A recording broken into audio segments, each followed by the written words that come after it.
here's the warm market product. If you want to take a picture of that, if you didn't get it from yesterday. It's just a sample. It's not meant to be an exact word for word, as you know. You guys have already modified quite a bit over the course of the last 3-4 hours, or over the course of today. Modified a lot, learned what worked for you. Okay? But the one thing I want to kind of mention, because somebody mentioned it during the break, is do you see why it makes me nervous when people watch a few of the videos on how to do a 90-day game plan online and they charge out there without what you've learned? I've talked about blitz days for forever, but very few of you understood what a blitz day until you went through it. You went, oh, okay, that's a completely different thing. Let me give you the warm market service sample script.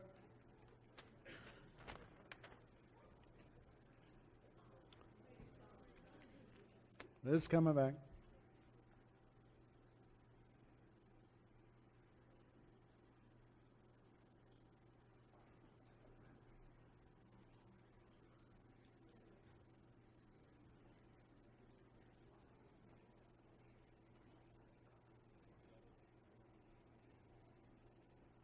And also, just so you know, all of you are going to have access to the replay also from the live stream. Yeah.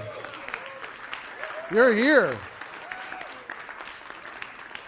So Chad will send you out that, the link to be able to you need to use your email to register. He'll send that out to you. So when you get home, you'll be able to watch it again for the next 7 days. It'll be up. All these people need to get access to the live stream for the next 7 days, same as the people who are watching online.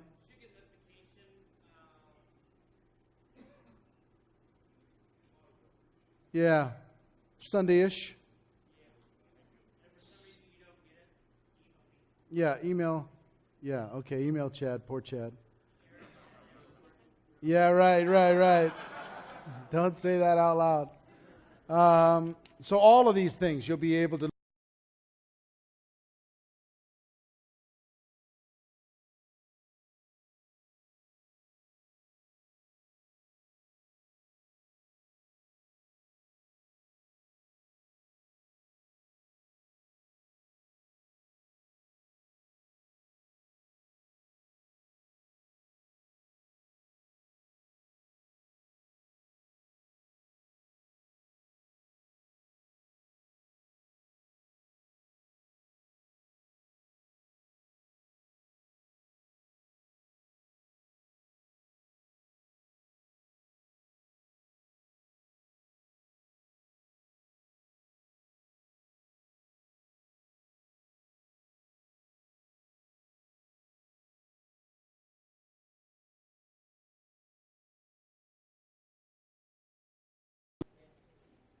and you can't go 100% anymore.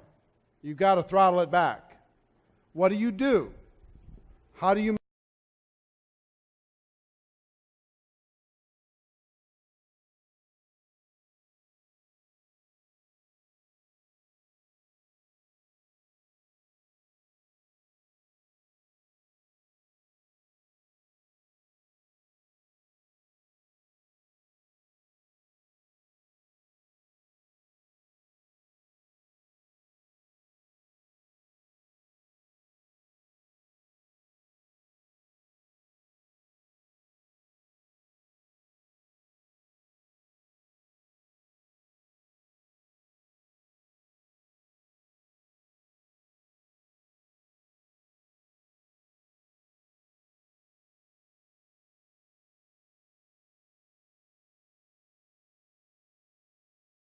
appearances would be you've already recruited your 20, now you're driving in depth. In other words, you can go and do a little blitz day with a group and coach them while they're doing it. That's not as intense. You can, provide some support, some training, that kind of stuff. You can encourage people to come to the event. You can encourage people to use the tools, encourage people to use the products. In other words, you're being a leader. You're getting action to happen that wouldn't have happened if you weren't there. So keep up appearances. You're going to be driving duplication.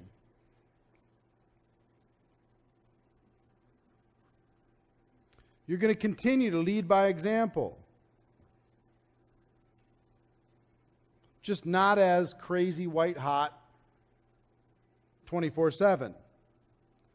Make it look like your 90-day game plan is continuing.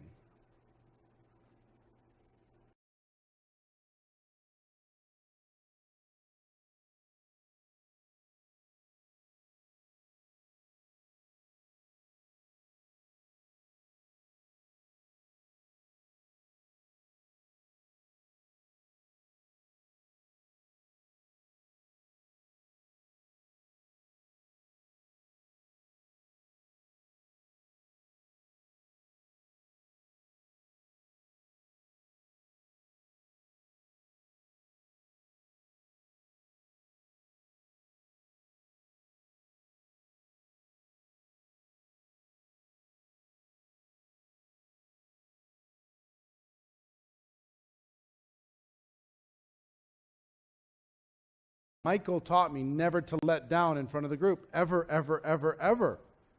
Don't have a bad day in front of the group. Because when you do, that plants a seed of doubt in the group's mind. That gets the group nervous when you have a bad day. Top leaders need to be on their A game. And when they're not, they need to be somewhere else. So I remember after our week, we had opportunity meetings every week in Minneapolis. And after the opportunity meetings, one of my favorite things, and one of the places where I learned more, was in the lounge after the meeting. After everybody'd circle up and everybody's done, they'd all go out and have a, soft drink or something cold or serious. I'm not a drinker, but, people would have a beer here, or they'd have a, Diet Coke or whatever. Okay? We'd all sit around, order some snacks or whatever. We'd sit around, we'd talk about business, and we'd hang out, and we'd have our guests with us, and we'd just hang out. And it was really fun to, have that environment. And Michael was never really a regular there. He'd stop in, he'd order a drink, have about half of it, and say, well, listen, I got to go. I've got a conference call. I got to get home. I've got a conference call in 20 minutes. I've got to go. You guys have a great night. A lot of stuff going on. I'll see you later. And boom, poof, he was gone like smoke. Poosh. And I didn't learn till 5-10 years later that he didn't really have a conference call 20 minutes later. He was just telling me that. But it inspired me. I'm like, dang, it's 10 o'clock at night. He's got a conference call in 20 minutes? Are you kidding me? Now, I'm not saying you should tell things that are untrue to your group. But what I am saying is have a jump in your step. Keep things moving. Have your conversation with urgency in it. One of the things that I did a big blitz early on. And one of my goals was to go to Disneyland, take the kids to Disneyland after this blitz. And I went through the blitz and I hit my goal. And then I told the whole group, I'm going to Disneyland. This is what this business can do for you. And Michael was going, dude, that's such a bad idea. I said, what are you talking about? He said, Eric, the message you just sent is now is not the time to build. I said, I'm going to Disneyland. It's aspirational. They want to go to Disneyland too. If they work hard like I do. He's like, I hear what you're saying, but the message you just sent was now is not the time. Wow. So what do I tell him? Say you're going to California to go recruit.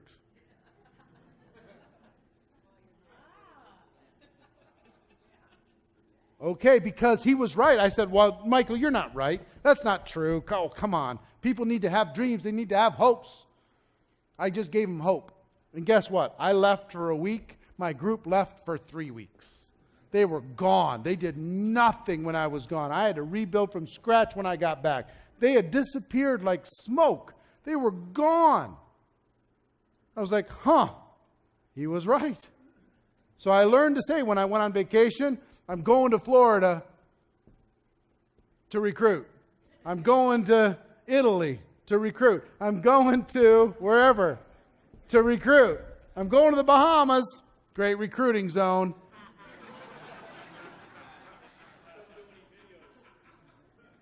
Seriously. So it's the language. You understand? The message that you're sending to everyone is important. The urgency that you have in your voice is important. The excitement you have for their dreams is important. The fact that you're still talking about telling the story, developing raving fans of your product or service, helping people, improving lives, contributing, fulfillment, growth. That's the language that you're talking all the time. Really a big deal. Now, I'm going to give you some leadership things, but before I do that, I have to talk about something that's real.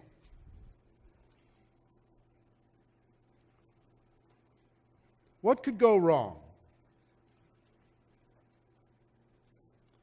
You decide you're going to engage in this 90-day game plan. What could go wrong? Wow. I got to be honest with you.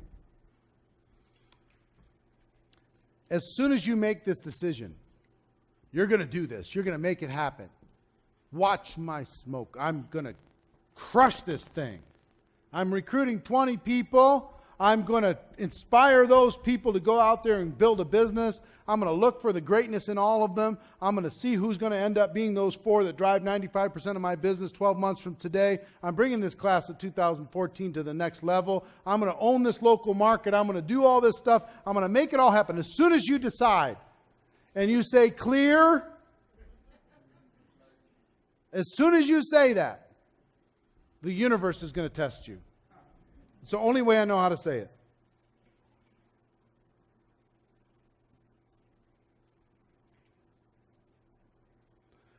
And I'm giving you this friendly warning because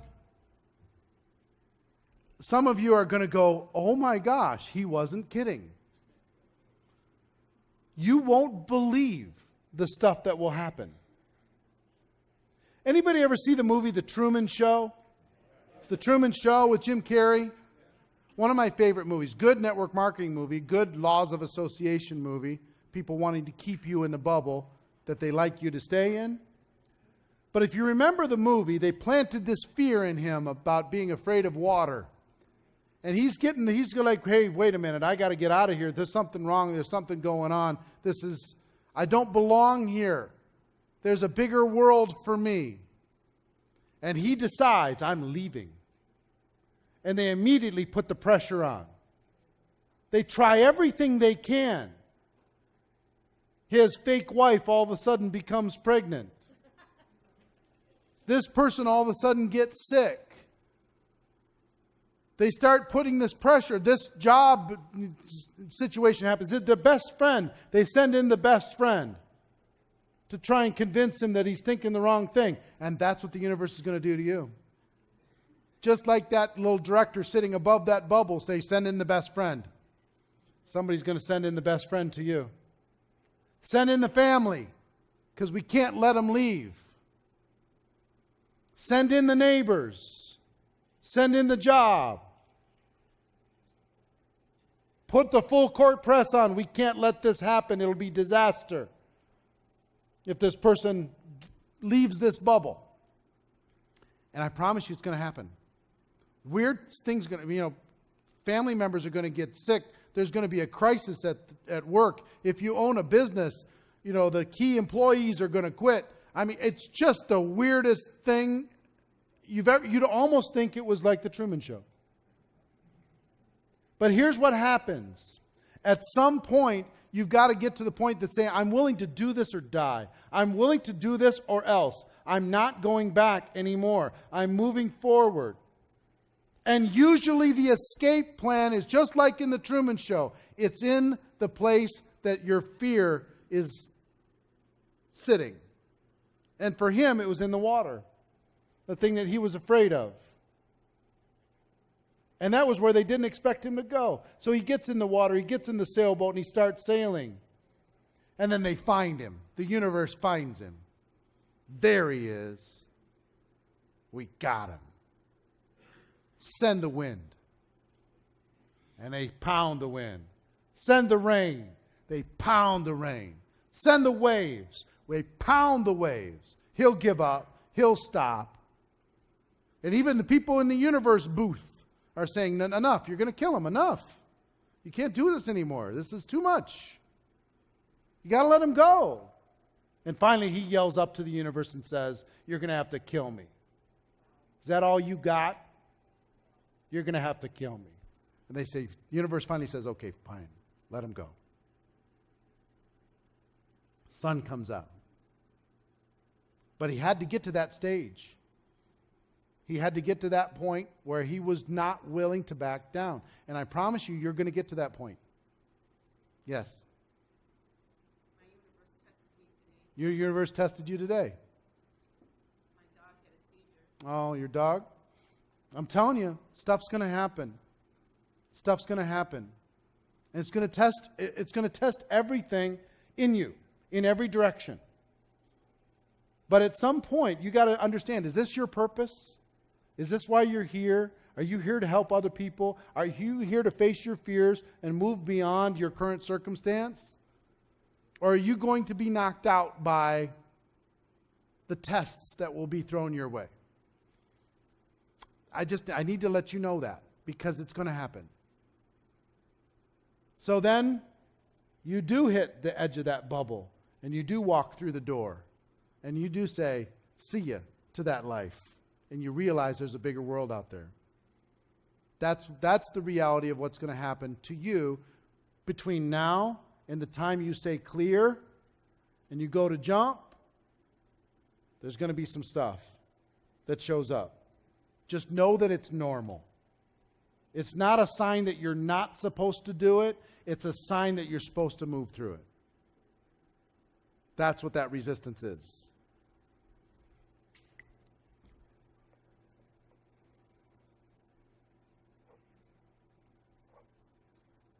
You may feel like quitting.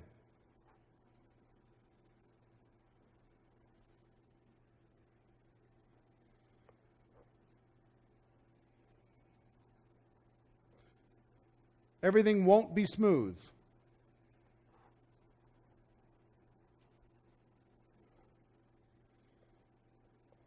You're going to have some inner circle problems.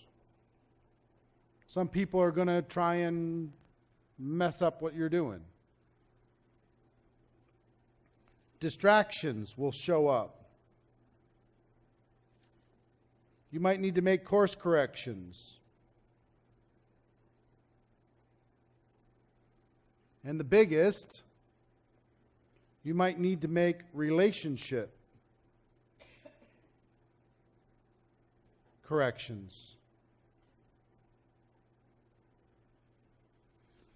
During this period of time, it's incredibly important to surround yourself with people, just like you were surrounded with today, that encourage you, that support you, that challenge you for the best in yourself, and that you limit your exposure to people that are not helping you go in the direction of your dreams. Don't spend a lot of time with negativity, because it'll take you right off track. So some people are so interested in keeping the peace that they sacrifice their lives. They don't want to ruffle any feathers, so they give up the next 10 years. Those 10 years are going to be gone. You don't get them back. The next 10 years should be amazing. They should be an adventure. How many movies do you need to see where you're almost yelling at the screen saying, get away from that relationship, it's going to destroy your life. You can't stay friends with that person and expect to be healthy. You can't. When you dance with the devil doesn't change. The devil changes you. You got to be aware of negative influence. Surround yourself with positive. Find a workout friend. Maybe somebody in this room. Find somebody that'll get you up in the morning and challenge you and look in the face and say, you can do more than you did. Find somebody who will force you to look at the potential that's inside of you. Find somebody. I've had several workout partners in my career, and the workout partner is the greatest thing ever because they can help you see blind spots. They can help you when you get that lazy phase. They could say, hey, you're doing it. Come on. And when they're down, you could pick them up.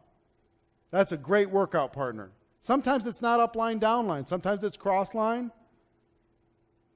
You know what I mean? Somebody that there's no financial interest really connected. You're just a friend in the profession. But relationship corrections are wildly important. If you want to really hold what you got here this weekend, you want to really hold it, make sure that you're surrounding yourself with people who are excited about you pursuing your dreams. Not going to send the wind and send the rain, send the waves. Because that's what a lot of people in your life are going to do without even consciously knowing that they're doing it. They're going to try and capsize you. It's going to happen. So, after that little warning, if you understand that, is it better that you understand that this is probably going to happen as you leave here? It's better, right? It's the reason why you set expectations for a brand new person. Let them know not everybody's going to understand network marketing right away. We got to work on some skills. We're going to set some expectations. We're going to make this stuff happen. Last thing I want to share with you is to talk to you a little bit about leadership. And then we're going to wrap up. Leadership.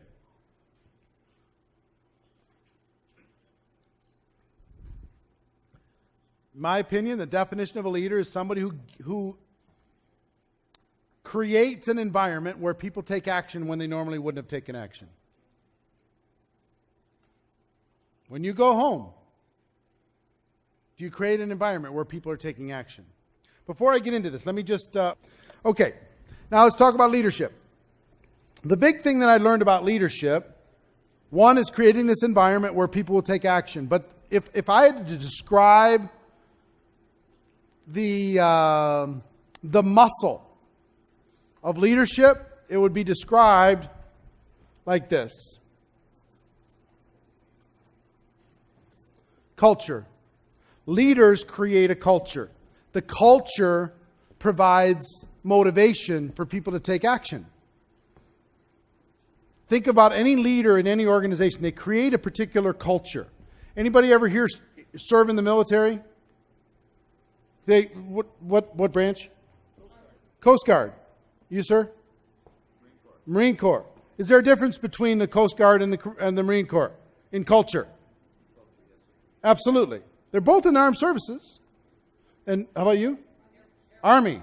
Air Force, Army, Marines, Coast Guard. Air Force. Is there a difference between the Air Force and the Army? It's not just planes and boots. It's more than that. Right? Army, Navy, Air Corps, Marines, Coast Guard. We got a lot. Diversity there. But what if they just said, well, you know what? They're all the same. They just do different jobs. That's not how it works, is it? Everybody's got their own sense of identity. You save lives. What's your identity in the Marine Corps? A warrior. What's your identity in the Army? We take lives.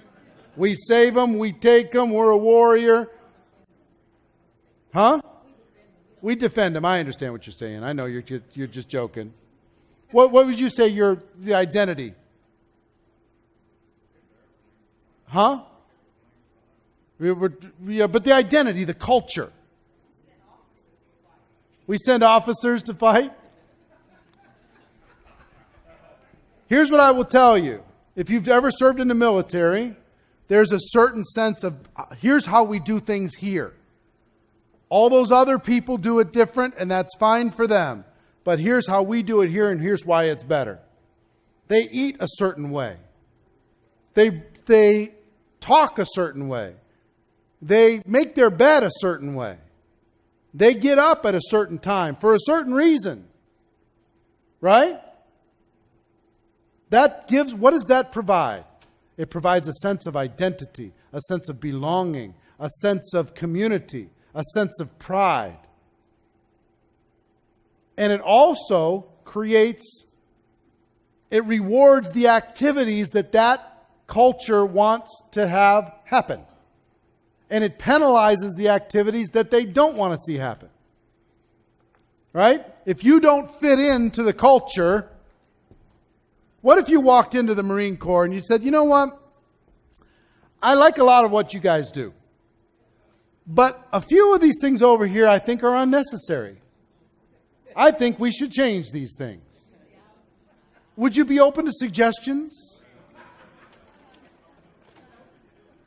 They wouldn't be open to suggestions? No.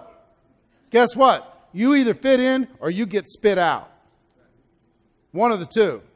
That's what a culture does. That's what a culture does. So think about that in terms of your organization as you're building a group.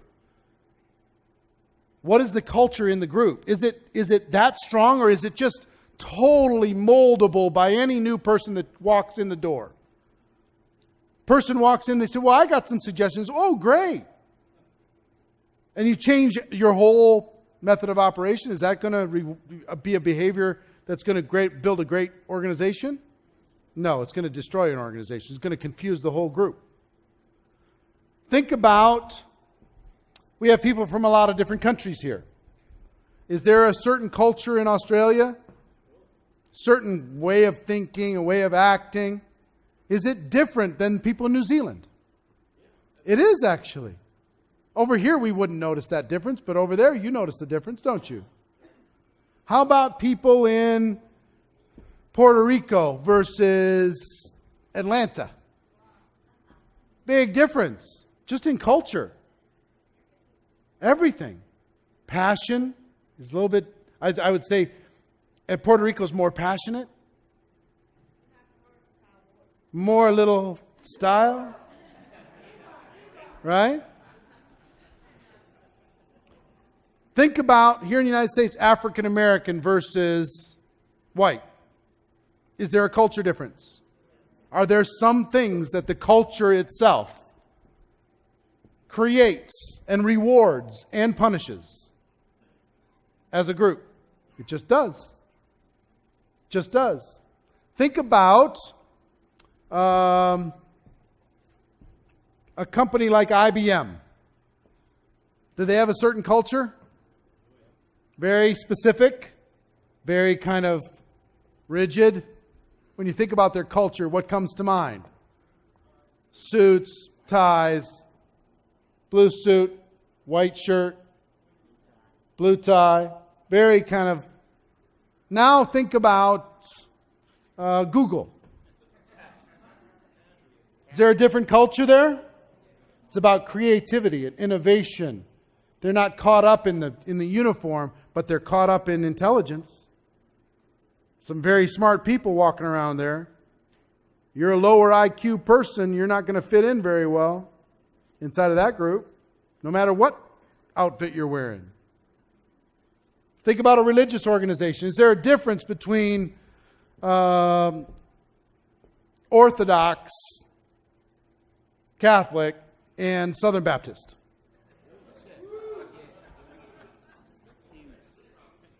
Big difference. Now, I believe they're both looking towards the same God. Big difference in culture. And if you don't follow that particular culture inside of the church, if you don't go through the steps that they are requiring for your confirmation, for your advancement, for your education, you'll find yourself on the outside looking in.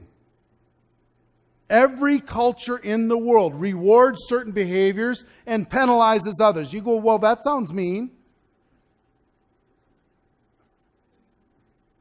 Rewarding some and not rewarding others is looked at by a lot of people as penalizing.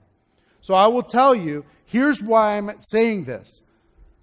What do you want your team, your group, not that you own them, but the group that you are challenged to lead, what do you want them to be known for? That's your integrity might be one of your pillars for your culture. What about speed? Would speed be important? I don't know if it is or isn't. What about, developing raving fans of your product or service, where it's really just about passion about your product? Is it about that?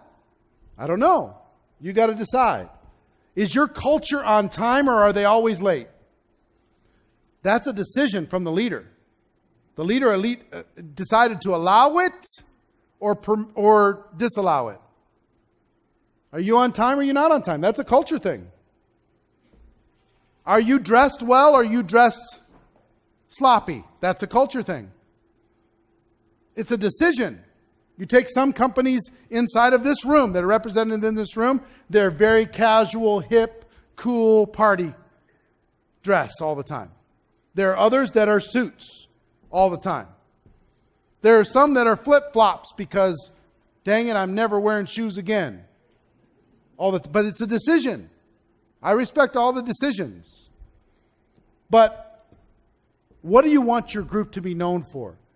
Do you want them to be known for passion? Do you want them to be known for product? Do you want them to be known for speed? Do you want them to be known for punctuality, for respect, for edification, for rank advancement? For your team is known for always going to the big events, never missing a big event. There are some cultures inside of network marketing, some cultures represented in this room that are so good at making that big event a priority that they have 25,000 people at an event. They have 30,000 people at an event all the time. It's unbelievable what they're able to do. And other cultures, they have 1,000 people. Same sales, but they have 1,000 people at the event because that just wasn't a priority for them. It wasn't as important. So you got to decide, what do you want your group to be? Do you want your group to have as its foundation a Blitz Day concept? Would that help? If everybody engaged in a Blitz Day activity, what if your whole group did a Blitz Day once a month for the rest of your career? Once a month, at the beginning of the month, you did a Blitz Day, you filled the calendar for the month, and then everybody went to work. And then the beginning of next month, you did it again. Would that be something that would serve you? What about the hot market approach? Would that be something that you would want to see part of your culture? You're going to need to use some tools in order to be able to push that into the culture. The 90-day game plan, is that something that you want to encourage and reward as you move forward? Or is it something that you want to just kind of ignore and let happen as it happens? Your culture is being built by what you decide is important every single day, and it starts with you. You know what most people do? The day you become a man, the day you become a woman in network marketing is the day that you say, I'm not waiting for anybody else anymore. I'm not waiting for my upline. I'm not waiting for my company. I'm not waiting for my upline. I'm not waiting for the leadership. I'm not waiting for the top ranked, top earners in the company. It starts with me. It starts with me right now. It starts from here forward. Everybody else can do what they want. But this group is going to be known for this. We're not going to put down the other groups, but we're going to identify ourselves by what we do and what we stand for and what we won't stand for and what we won't allow and what we won't reward. You understand what I'm saying? This is some advanced stuff, but I'm telling you, this was the difference in changing my whole career. Once I learned to do this, what you'll see when I make this list of how you build a culture is I've done most of it with all of you for the last 2 days. Almost everything on the list. Almost everything. Here's the list. 1, you need to be more committed. Pick whatever thing it is. Whatever thing it is that you want to have as part of your culture, you need to be more committed than anybody else to that particular thing. You need to be more committed to Blitz Day than anybody else. More committed to attending the next major event than anybody else. More committed to your product than anybody else. More committed than anybody in your group. 2 is demonstration. In other words, lead by example. Don't just tell people to do it. Show them by doing it. Demonstrate to the group. Your drill sergeants could demonstrate everything that they were asking you to do in the military, couldn't they? They weren't asking you to do something that they couldn't do. They could drop down and do it. They say, give me 50 push-ups. They could show you 50 push-ups. Right? And if they couldn't, guess what? They'd lose respect. They wouldn't have respect to that group. They wouldn't have that job for very long. Demonstrate it. Show people that you can do what you're asking them to do. 3 is intensity. Intensity. You got to be white hot. You got to have some intensity. Think about any great leader. One of my favorite leadership movies in the world is Braveheart. Anybody ever see the movie Braveheart? Man, what a leadership lesson. First was his philosophy. It wasn't about him. It was about justice. It was about freedom. It was about his people. It wasn't about him. He didn't want anything other than justice. Right? Was he committed? Did he demonstrate his commitment? Was he intense? And if anybody ever doubted it for a moment, he'd paint his face and go a little crazy. Holler and scream. He was also competent. He learned enough as he went along. He didn't go to warrior school first. He said, injustice has to be fixed now. I'm going to learn as I go. But if he died in the first battle, it wouldn't have been much of a movie.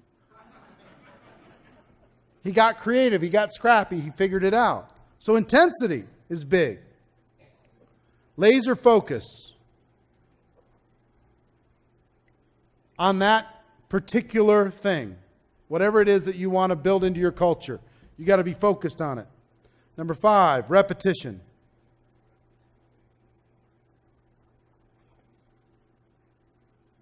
How often in the military were the principles repeated? Again and again and again and one more time. And we're going to create little chants while we make you run. And again and again and again and again. Say it to me. Repeat it back. They didn't just tell you the first day and then say, well, I told them. They pounded into your subconscious brain where you could repeat it today, couldn't you? And it's been a while. Repetition, repetition, repetition, repetition. If building for big events is important, you're going to have to talk about it and talk about it and talk about it and talk about it until it becomes part of everybody's fiber. They can't think of not doing it because you've let them know that it's important. Number 6 is a verbal commercial. Here's what I mean by that. I know I have a leader, I identified a leader when I start hearing this. People say, well, why should I go to the convention? And you tell them, here's why. Here's what it's going to do for you. Here's what it's going to do for your group. Here's what it's going to do for your career. Here's the pain that you're going to suffer if you don't go. You're going to be so far behind everybody else that went. Here's the benefits. Here's the fun. Here's all this stuff. So you come with a little commercial.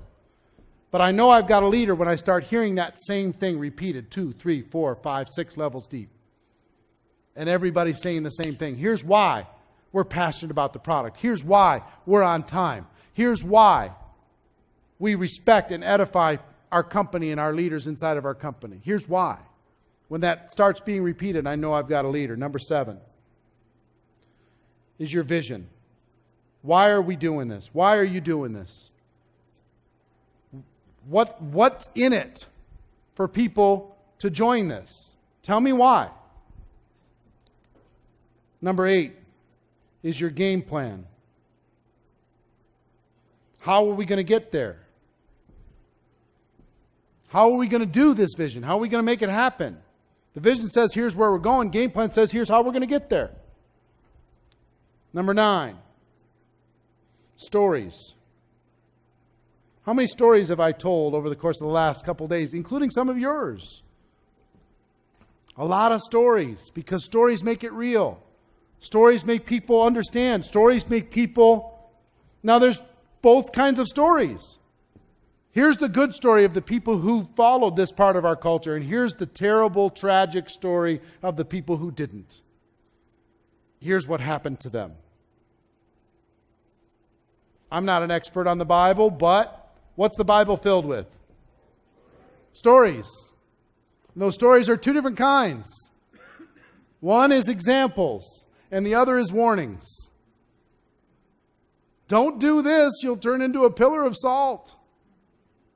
Do this, you'll get the reward. Don't do this, or you're going to get swallowed by a whale. See what I mean? Stories. People remember stories, they forget the facts. So learn to tell stories of both sides while you're trying to build your culture. Number 10 is inclusion. Include people on a different level that follow the culture. Inclusion. When you get that stripe in the military, you're in a new group now. You're included into a new group. You get to go into special places. You get special privileges. And with inclusion comes automatically what? Exclusion. If you don't have that stripe, I'm sorry you can't come in. I'm sorry you don't get saluted. I'm sorry you're going to be looked at differently. The ultimate exclusion in military service would be what? A dishonorable discharge. That would be the ultimate exclusion. That's the scarlet letter for going way outside of the culture. Okay? That's not an innocent thing. That's something that goes even farther than that. To the point that even these people today, long after their service, and thank you for your service, by the way, but long after your service, if you connected with somebody that had a dishonorable discharge, it would be a hard conversation, wouldn't it?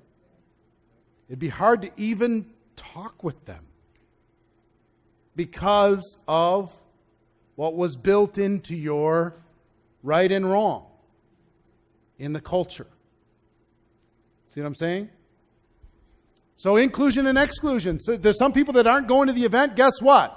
They don't get that same connection. You can't have that same connection. If they go to the event, you've got a different connection. You know what I mean? If they're using the product, they got one connection. If they're not really using the product, they got a different connection. If they're engaged in the Blitz Day with you, you got one connection. If they're not engaged and they're distant, there's a different connection. It's just automatic. This is serious stuff, but it's leadership. I'm telling you. And I know your mind is very, very full right now. Just keep writing it down. Digest this later. Write it down. I want you to understand the principle. The principle is your culture is up to you starting now. Design what's important to you. Pick one thing that you would like your group to be known for. Use these tools to be able to build that in so it's part of your bedrock, part of your core of what you're known for. Then add the next thing. Then add the next thing. Then add the next thing. Until you build such a culture that people see it and they go, I want to be a part of that. I want to earn my way into the inner circle there. Number 12. Recognition.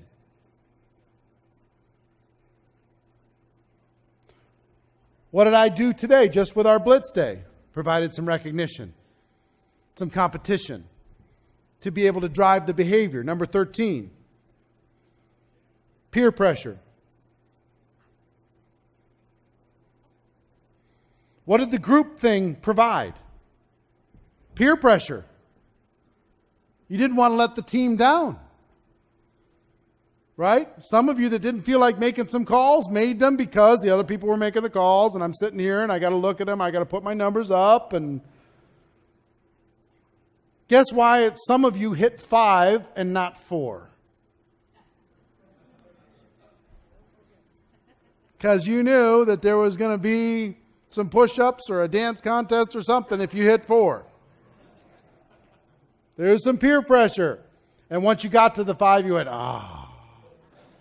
I'm included in the group. So peer pressure, a big, big force. I use peer pressure all the time. You know how, give you an example. Let's say you want to drive attendance at your next major company event into your culture.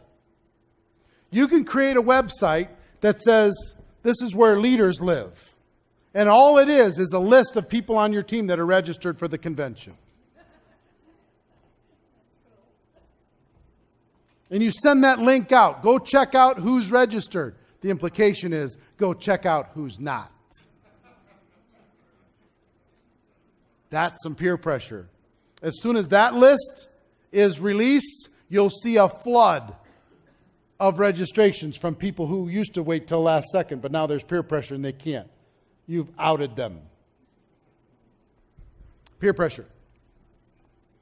Number 14, accountability.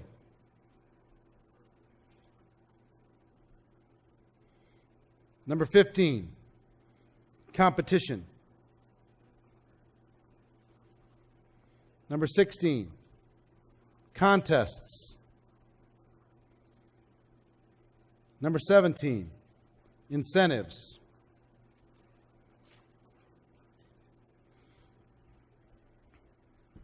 I use these all the time. I provide some accountability. You're going to do it. You're going to report back to me. What's going to happen? As soon as you do that, you're going to do that. We create some mutual accountability. I add some peer pressure. I offer up some recognition if they do it. I provide a little competition with somebody else. I create a little contest to get them excited and motivated. I do some incentives, right? Contest said there's winners and losers. Incentives say everybody gets it if they get X. See what I mean? I use that all the time. And sometimes it's just tiny little things. Tiny little things. All they needed was an excuse. Like the little kid needed the stopwatch to take out the garbage. Your downline needed a little thing to get them to act.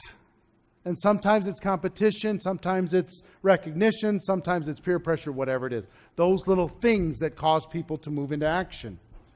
Number 18, campaigns. A blitz campaign. A campaign around getting people registered for the event. A campaign around home parties. A campaign around a tool. A campaign around a product will get people into action, help you build that culture. Number 19 is problem solving. Big part of building a culture is solving problems. Leaders solve problems all the time, especially when it comes to culture. If there's somebody that's coming and messing with the culture, a leader absolutely brings the nuclear weapons into play. Somebody's messing with the culture, they'll take them down. They will not allow it. Number 20 is a challenge. How many times did I individually challenge you over the course of these 2 days? During just the Blitz Day alone. I wasn't walking around just on accident. I was walking around finding everybody on purpose. Saying, where are you at? What's going on? You can do a little bit more. Come on, you can do a little bit more. Come on, you can do a little bit more. Right? How many of these things did I do during just the Blitz thing alone? Just me. A lot of them, right? Tons of them. It's second nature now. Number 21 is assignments. You know what I found in network marketing? Your team craves assignments. They're nervous and they're afraid and they can't think about what they're supposed to do and it's too much into their brains. But if you'll tell them, here's what I want you to do. I want you to book 5 appointments and then call me back. They go, oh, thank you. They know what to do now. They've been trained to follow, live up to assignments for their whole life. So now they know what to do. So they'll go do that assignment. They'll come back and say, I did it. What's next? You give them the next assignment. The next assignment is, I want you to get registered for the next company convention. I want you to book your airfare. I want you to get your hotel. I want you to get 3 people committed to coming to the weekly event next week. I want you to bring 10 people to the training that we're doing this month. Assignment.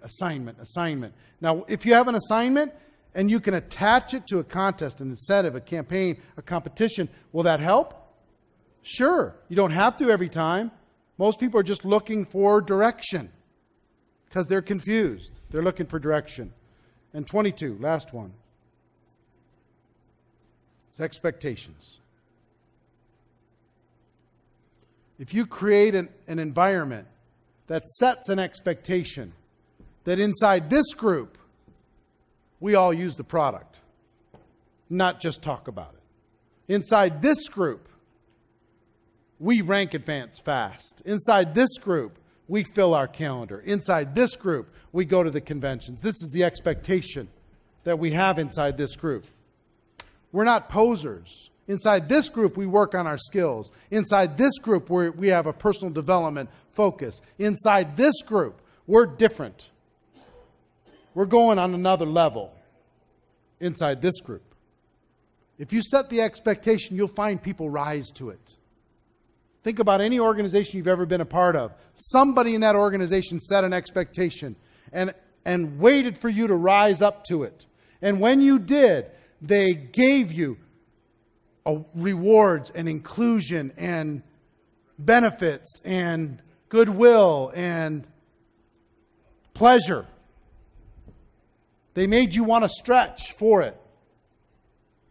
I heard it said once, and I think it's true, one of our greatest wants in life is for someone to show up and force us to do what we're capable of doing. That's really what we want.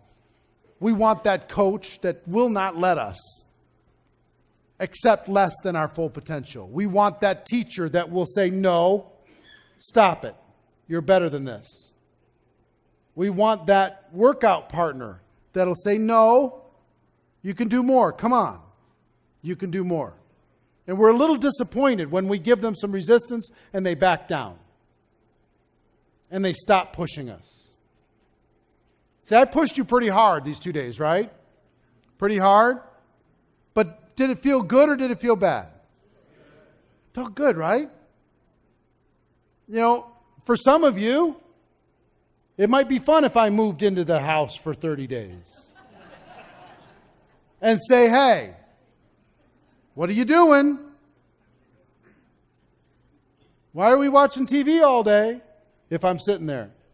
What's going on? Your phone's charged? You still got it, right? Don't we have an appointment? Pushing. Come on, you can do better.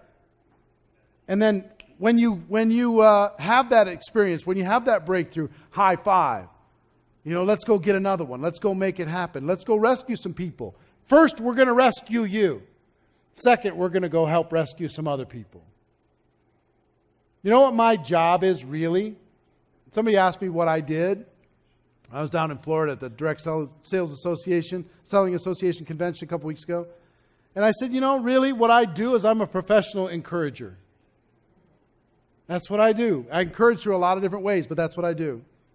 I challenge people, but it's really about encouragement. I just want them to know that I care. And I promise you, if you do that with your organization, you're just a professional encourager. You're there to support and guide and direct and push and challenge. They'll do anything for you. They want somebody to show up in their life and expect something better from them. Like my friend who has massive potential that was nervous today. What I really saw in her is something way bigger than she even saw for herself. And it's going to come out. It's going to manifest itself. And I can see 2-3 years from now, you're up on stage saying, let me tell you where I was 3 years ago. And here's what happened to me. And I had this experience. And then I had a breakthrough.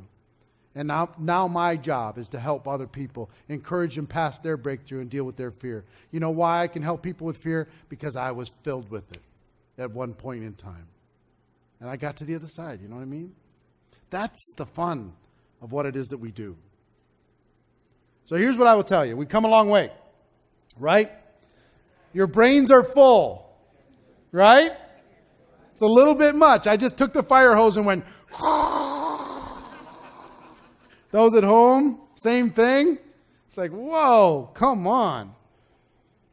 But I wanted you to go into the deep end of the pool and swim. I wanted you to get so mentally exhausted that this gets into your subconscious, not just into your notes. That it lasts after this event is over. That it turns into results. And what I would ask of you, I asked you at the beginning to please make notes as if you're going to teach it. And what I really hope that you will do, some of you, is that you'll look for an opportunity to teach it. Even if it's just with a small group, even if it's with 5 people, teach it. Because in teaching it, you're going to learn it better. In teaching it, you're going to get stronger. In teaching it, you're going to burn a groove into your brain that's going to make you a different person and a more confident person. Your confidence is going to go through the roof if you'll teach it. So with everything that I do, you know what I want everybody to do? Take my stuff. Take all this stuff. Take the notes. Apply it to your business. And then give it to the world. And then teach those people how to teach it. That's when you have a legacy. That's when your influence shows up and is there long after you've left the building. That's the cool thing. That's, for me, purpose and contribution. So let me tell you this as I wrap up. I'm really proud of all of you. I'm proud of you for being here. I'm proud of you for taking the step. I'm proud of you for believing in yourself and pushing yourself, making the investment of time and money and effort. I'm proud of you for knowing that there's more inside of you and just looking for a little bit of direction in order to be able to do it. I hope that over the last 2 days, I've given you enough tools and enough guidance and direction to turn your dreams into reality. So as we say all the time, ladies and gentlemen, my wish for all of you is that you decide to become a network marketing professional for real, that you decide to go pro, because it is a stone cold fact that we do have a better way. Now let's go tell the world. I love you all very much. I appreciate you. Thank you. Thanks, everybody. Everybody at home, thank you too. Thanks, everyone.